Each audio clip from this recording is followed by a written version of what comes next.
আসসালামু আলাইকুম ওয়া রাহমাতুল্লাহি ওয়া বারাকাতুহু। আলহামদুলিল্লাহি রাব্বিল আলামিন ওয়াল আকিবাতু লিল মুত্তাকিন ওয়াসসালাতু ওয়াসসালামু আলা রাসূলিহিল কারীম, আম্মা বা'দ। আলহামদুলিল্লাহ, প্রশংসা ও শুকরিয়া সে আল্লাহ রাব্বুল আলামিনের জন্যই আদায় করছি যে আল্লাহ রাব্বুল আলামিন আমাদের সর্ব অবস্থাতে আল্লাহ তাআলার উপর বিশ্বাস এবং আস্থা রেখে ঈমানকে আঁকড়ে রাখার তৌফিক দিয়েছেন। আলহামদুলিল্লাহ।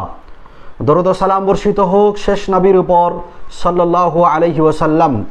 সম্মানিত উপস্থিতি এবং নাজরিন, আজকের এই রমজানুল মুবারকের ৯তম রমজান বা ৯তম সম মুখে নিয়ে আপনাদের সম্মুখে যে বিষয়টি নিয়ে আলোচনা করতে যাচ্ছি, ওই বিষয়টি হলো যে একজন ব্যক্তি সম মুখে রেখে, হোক সেটা নফল কিংবা হোক সেটা ফরজ সম, যদি কোনো ব্যক্তি অথবা কোনো মা সম মুখে নিয়ে অর্থাৎ রোজা মুখে নিয়ে ভুলবশত কোনো কিছু খেয়ে ফেলে, ওযু করার সময় ভুলে যদি কোনো ধরনের পানি সে গিলে ফেলে, অথবা গোসলের মাধ্যম দিয়ে কোনো পানি যদি সে গিলে ফেলে, নাইবা রান্নার সময় যদি কোনো খাবার সে খেয়ে ফেলে, অথবা কোনো পুরুষ ভাই বাজারে কোনো বস্তু ক্রয় করার সময় যদি সেটা মুখের ভিতরে দিয়ে কোনো কিছু খেয়ে ফেলে, তবে সেটা যদি অনিচ্ছাক্রমে হয় এবং ভুলবশতে হয়, তাহলে কি আমাদের রোজাটা পরিপূর্ণ হবে কি হবে না, না আমাদের রোজাটা বাতিল হয়ে যাবে? এই বিষয়টি আমাদের জানার প্রয়োজন আছে। অনেকেই বিষয়টি যদিও জানি, আবার অনেকেই জানি না। ভুলবশত খাবার খেলে রোজা হবে কি হবে না, এই বিষয়টি অনেকেরই জানা নেই, যার কারণে অনেক ব্যক্তিরা রোজাকে নষ্ট করে ফেলি, যার কারণে অনেক ব্যক্তিরা সেই দিনের বেলায় খেয়ে রোজাটাকে নষ্ট করে ফেলি। আমরা সরাসরি একটা হাদিসের মাধ্যম দিয়ে আপনাদের সম্মুখে উত্তরটা আনার চেষ্টা করছি। আন আবি হুরায়রা রাদিয়াল্লাহু তাআলা আনহু আনিন নবী সাল্লাল্লাহু আলাইহি ওয়াসাল্লাম ক্বালা, আবু হুরায়রা রাদিয়াল্লাহু তাআলা আনহু থেকে বর্ণিত, তিনি রাসূল সাল্লাল্লাহু আলাইহি সাল্লাম থেকে হাদিসটিকে বর্ণিত করেছেন।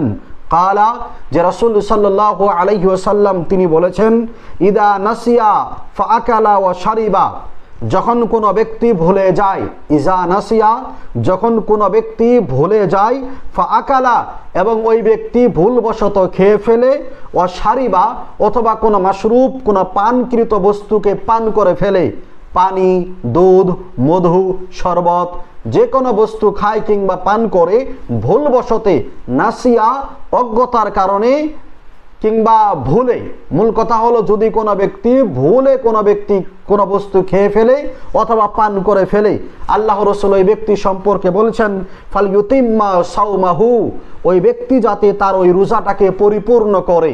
অর্থাৎ দিনের 11টার সময় যদি ভুলে খায় অথবা ভুলে পান করে, তাহলে ওই ব্যক্তিকে রোজা ভাঙতে হবে না।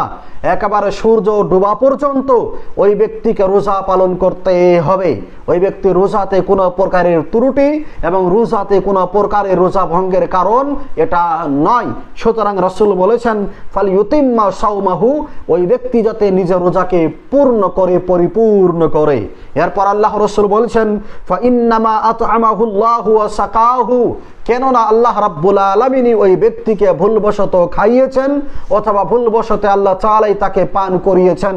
সুতরাং যেহেতু আল্লাহ তাআলাই তাকে খাইয়েছেন অথবা তাকে পান করিয়েছেন, এতে বান্দার কোনো ক্ষতি হবে না, তার রোজার ভিতরেও কোনো প্রকারের ত্রুটি হবে না।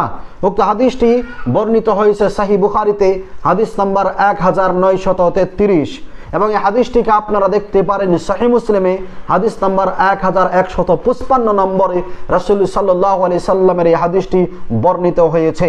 সম্মানিত নাযিরিন, উক্ত হাদিসের দ্বারাই আমাদের যে ভুলটা সংশোধন হয়ে যায়, আমাদের যে ডাউট বা যে সন্দেহটা কেটে যায়, সেটা হলো ভুলবশত খেলে, ভুলবশত কোনো বস্তু পান করলে আপনার আমার রোজার কোনো ত্রুটি হয় না। সুতরাং আমরা যারাই বিগত দিনে ভুলবশত কোনো কিছু খেয়েছি, এতে কোনো অসুবিধা নেই। আগান্ত দিনেও আমরা যদি ভুলবশত কোনো বস্তু খেয়ে ফেলি বা কোনো বস্তু পান করে ফেলি, আমাদের রোজা কোনো প্রকারের ত্রুটি হবে না। আল্লাহ রাব্বুল আলামিন আমাদের ওই দিনের রোজাকে শুদ্ধভাবে কবুল করবেন ইনশাআল্লাহ। সর্বশেষে আল্লাহ তাআলার নিকটে দোয়া করছি, আল্লাহ রাব্বুল আলামিন যাতে আমাদের সবাইকে রোজার সমস্ত মাসলা মাসাইল জেনে বুঝে পবিত্র মাহে রমজানে রমজানের রোজাগুলি পালন করার আল্লাহ তাআলা তৌফিক দান করেন। আল্লাহুম্মা আমিন। আখিরান আকুলু কাওলি হাযা আস্তাগফিরুল্লাহ লি ওয়া লাকুম ওয়া লিজামিআল মুসলিমিন। আসসালামু আলাইকুম ওয়া রাহমাতুল্লাহি ওয়া বারাকাতুহু।